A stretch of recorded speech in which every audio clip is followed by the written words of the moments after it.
Graça e paz, hoje é terça-feira. Que alegria estar com você nessa terça-feira. Como Deus tem sido bom conosco nesta semana. E Ele certamente estará com você, com a sua família nessa semana. Semana de bênção que eu desejo para você, para sua casa e sua família. Eu comecei a falar com você sobre famílias com problema, como a Bíblia trata isso e como ela é citada. Eu falei de Saul, então hoje eu vou explicar aqui. O rei Saul foi desobediente. Está lá em 1 Samuel capítulo 15, que é uma referência uma referência ao rei Saul. O rei Saul foi desobediente porque ele recebeu instruções claras e precisas, as quais ele deliberadamente desobedeceu. Então, o Senhor enviou o profeta Samuel para confrontá-lo.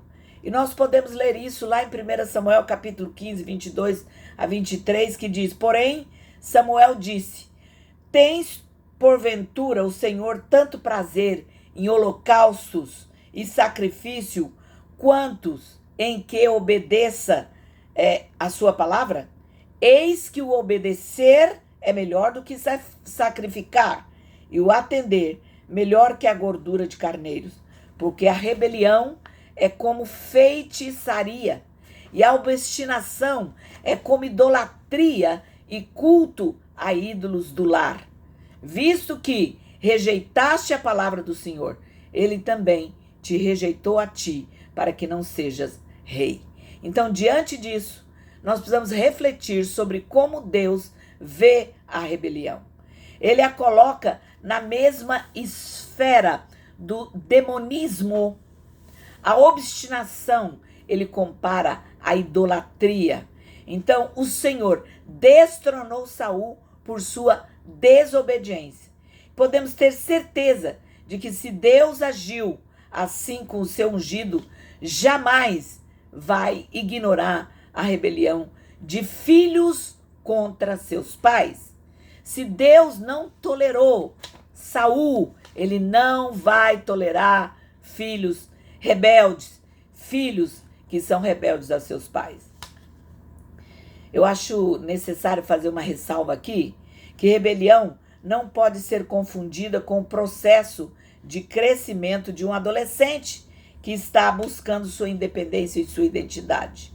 O lar deve ser um laboratório onde os pais apoiam seus filhos para que esses se tornem independentes. Durante a fase da adolescência e da juventude, os pais precisam, pouco a pouco, entregar as rédeas a seus filhos, com o objetivo de torná-los adultos responsáveis. O desejo saudável de autonomia não deve ser entendido como rebelião. Não há nada mais patético do que um adulto ligado inseparavelmente a seus pais, ainda dependente, sem determinação para decidir sua própria vida. Então, essa preocupação vem há tempos, nos acompanhando. Há filhos que tentam controlar seus lares, intimidando seus pais para que a vontade deles prevaleça. É exatamente perante esse procedimento que os pais devem atacar a rebeldia do mesmo modo que Deus fez, como algo sério que não pode ser tolerado. Então, os pais precisam aprender a fazer isso.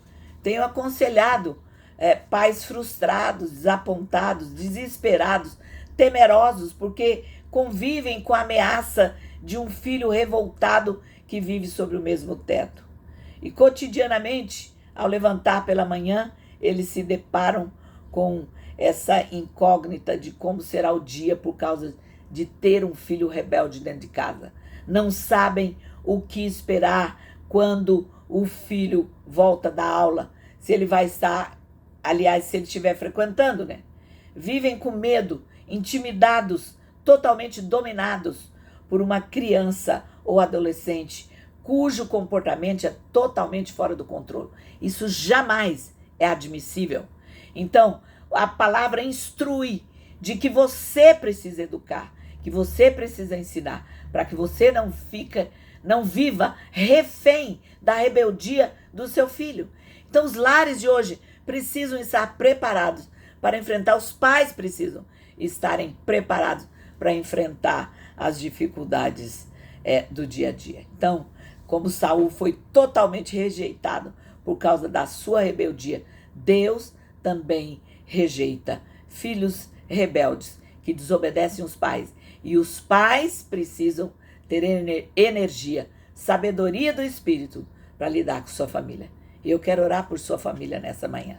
Ó Deus, eu abençoo essa família, esses filhos, esses adolescentes, essas crianças que são difíceis, que ssão rebeldes. Pai, ensina os pais a educá-las no teu caminho, para que quando elas envelheçam, elas venham se lembrar do ensino que elas tiveram.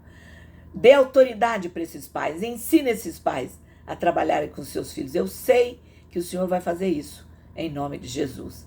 Amém. Ore todos os dias pelos seus filhos e você verá o que Deus vai fazer. Deus te abençoe. Até amanhã.